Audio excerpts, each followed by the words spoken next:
সমাধান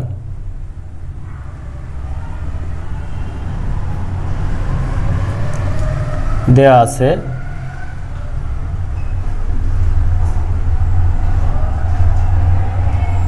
আছে y1 equal 3x1 minus 4x2 এবং y2 সমান দেয়া আছে 9x1 স্কয়ার, y2 দেয়া আছে 9x1 square minus 24x1 minus 24x1 x2 plus 16x2 square, এটা দেয়া আছে।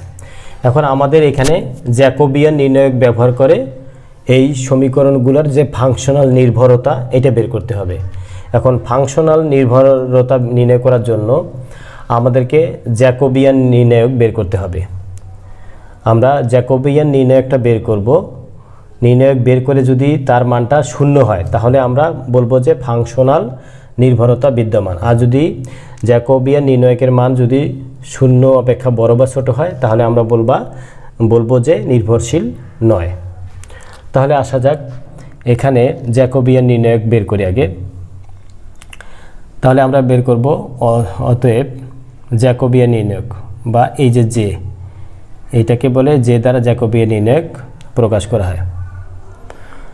আমরা এইভাবে লিখব যে সমান কত হলে 0 হলে, 0 যদি হয়, যে সমান 0 হলে সমীকরণগুলো ফাংশনালভাবে নির্ভরশীল হবে। আর যদি যে সমান নট ইকুয়াল টু 0 হয় তাহলে নির্ভরশীল নয়, এইভাবে। তাহলে আমরা জ্যাকোবিয়ান নির্ণায়ক লিখব ডাইরেক্ট অতএব যে ইকুয়াল, এটা সূত্র কি এখানে দুইটা অধীন চলক আছে y1 আর y2।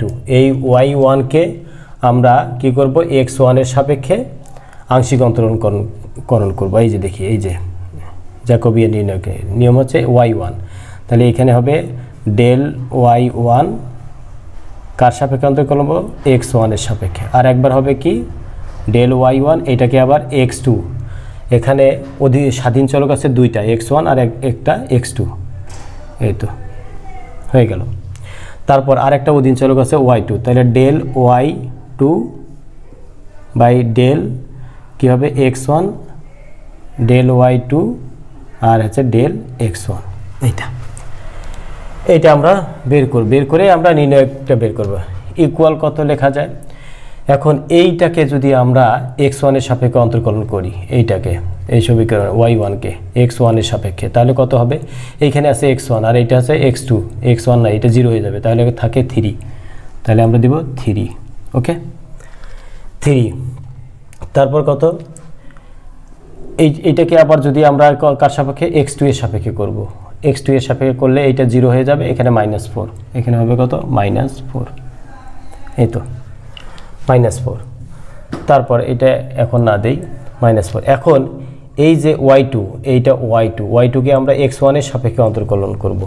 x1 এর সাপেক্ষে যদি অন্তর্কলন করি y2 কে, তাহলে কত হবে? এখানে হবে 9 দুগুণে 18, 18x1, 2 থেকে 1 বিয়োগ করলে 1, 18x1।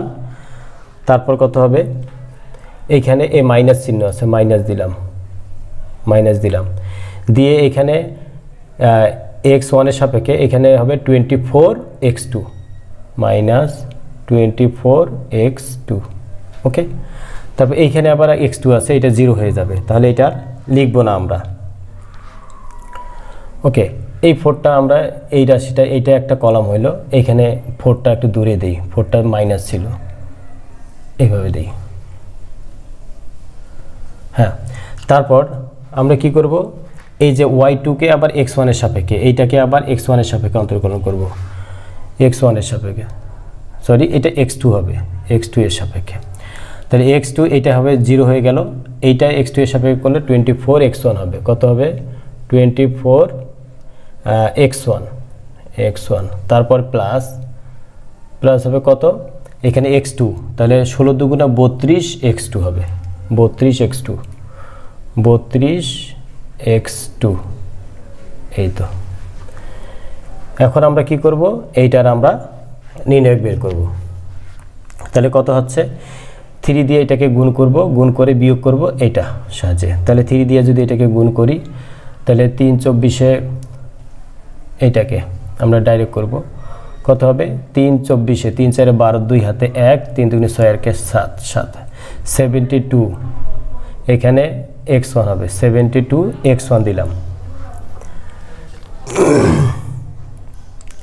এখানে একটা আমাদের এখানে এই যে এইখানে মাইনাস চিহ্ন ছিল, আমরা কিন্তু মাইনাসটা দেই নাই, এই মাইনাসটা আমাদের দিতে হবে। ওকে, মাইনাস, তাহলে এখানে মাইনাস হবে। ওকে, তারপর 3 দিয়ে আবার 32-কে গুণ করব, এখানে চিহ্ন হবে প্লাস, 3 2 6 3 3 9 x2 এই তো 9 x2। তারপর আমরা করব কি, এইটা থেকে আমরা বিয়োগ করব, এই যে -4 আর এইটা গুণ, -4 আর এই রাশিটা গুণ করে যেটা হবে। তাহলে 18-কে যদি আমরা 4 দ্বারা গুণ করি তাহলে কত হয়, 4 8 32-এর, এটা ব্র্যাকেটে রাখি, 32-এর 2 হাতে 3 4 কে 4 আর 3 7, তাহলে 72। এখানে কত হবে x1। তারপর কত, এখানে মাইনাস আছে 24 x2, তাহলে 4 দিয়ে 24-কে যদি আমরা গুণ করি তাহলে 96 হয়। কত 96, এখানে মাইনাস এখানে এই যে 24 96।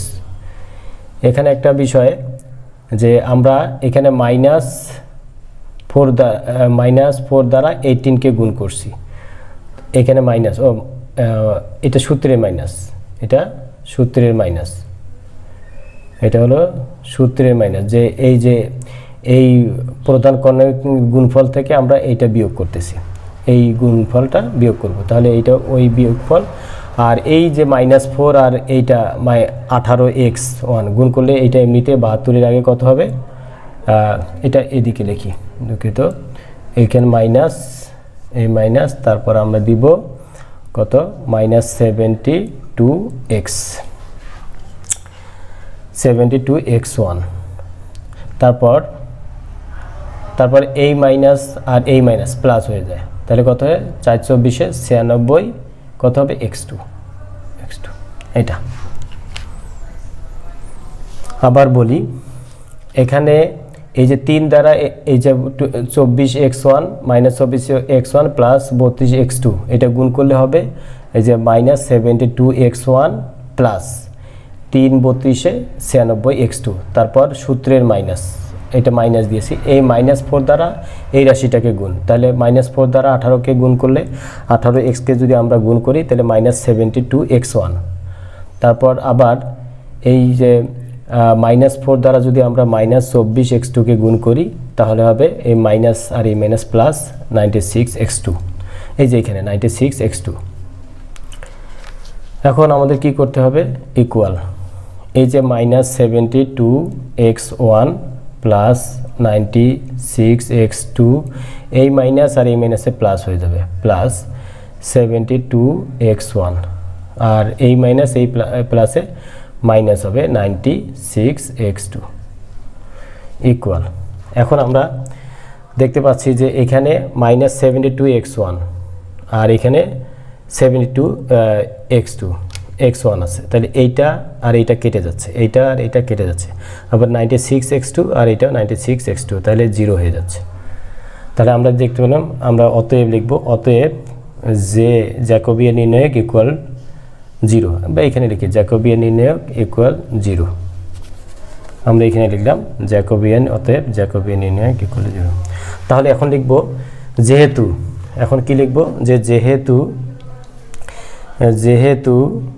এই যে যেহেতুর ক্ষেত্রে উপরে 2টা শূন্য নিচে একটা, যেহেতু জ্যাকোবিয়ান নির্ণায়ক ইকুয়াল 0, সুতরাং কি সমীকরণ গুলোর মধ্যে ফাংশনাল নির্ভরতা বিদ্যমান, সুতরাং সমীকরণ দ্বয় ফাংশনাল ভাবে নির্ভরশীল, এইভাবে আমাদের করতে হবে।